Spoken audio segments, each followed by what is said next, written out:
Hello and welcome back to Scale Me Down and to part 5 of this mini-series where we build, fly and review this Minimoa 3-metre vintage glider kit from the Tony Ray range of aero models. Remember to like and subscribe to support the channel. This episode will be all about the Maiden and flight performance of this model. So let's see how she flies.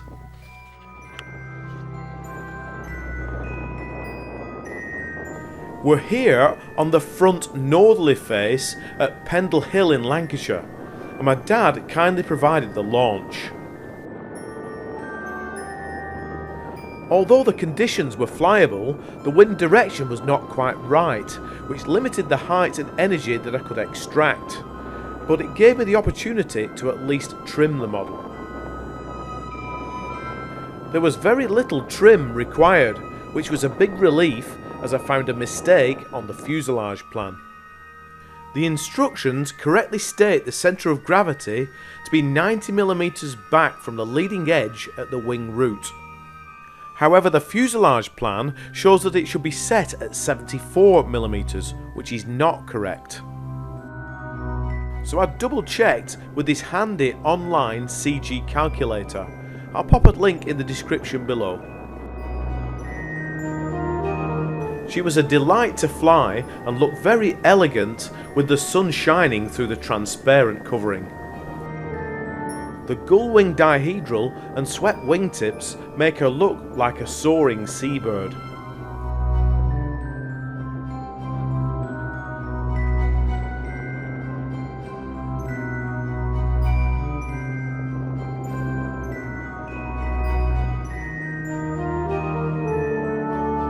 Going to need a better day where we can get some more height in order to check the stall and test the spoilers.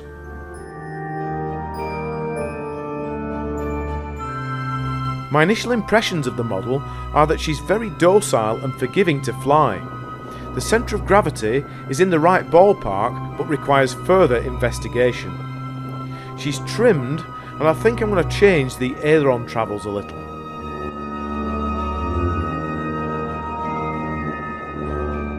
The wind shifted a little further, curtailing the flight, but she survived her first adventure out into the abyss without any damage.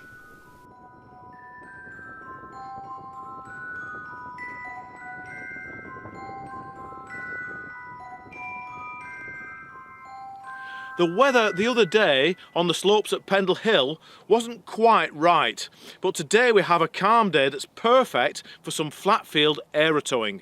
So let's see how she does. The glider tug that we use for these test flights is the EFlite Draco, which we recently modified with the inclusion of a tow release. I'll put a link to that video up here.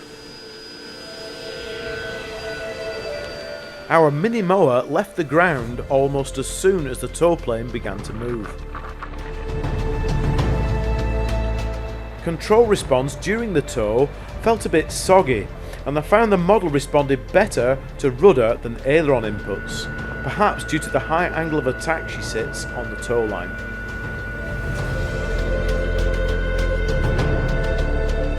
Still, I thought she was easy to fly during this first tow, and after a brief climb, I released from the tow plane to resume flight testing.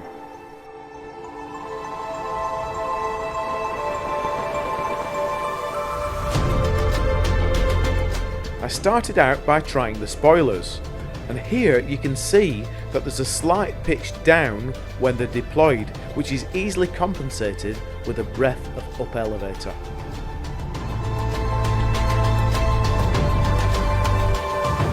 Then I tried the stall, which you can see is soft, benign, and there's no wing drop.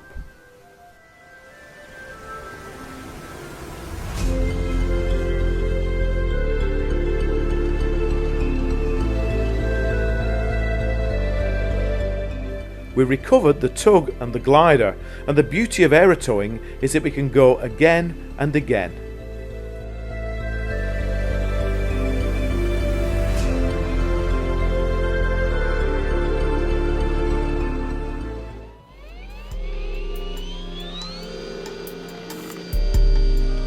Before the next launch, I made some tweaks to Tony's suggested control throws.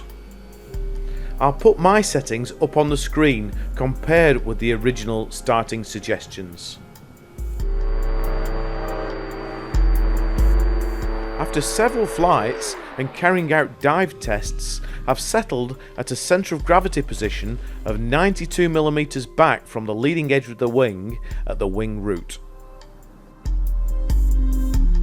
Let's see how our reinforced wing root joiners hold up.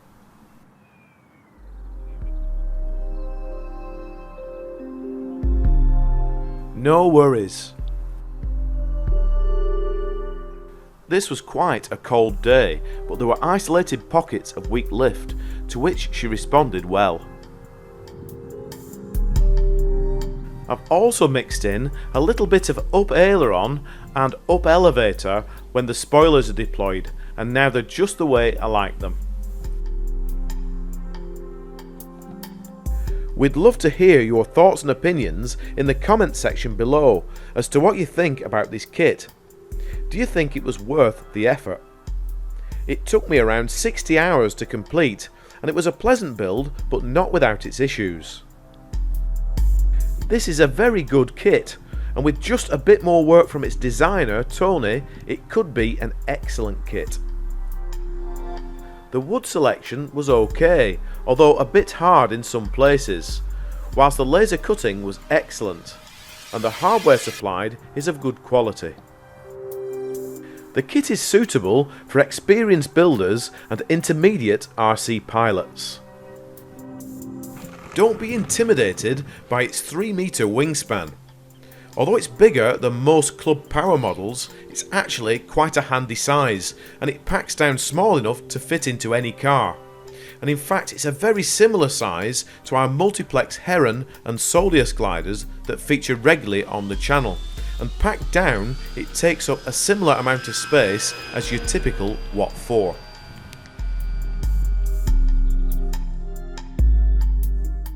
I hope you enjoyed this mini build and review series, and we'll see you here next time at Scale Me Down. Thanks for watching.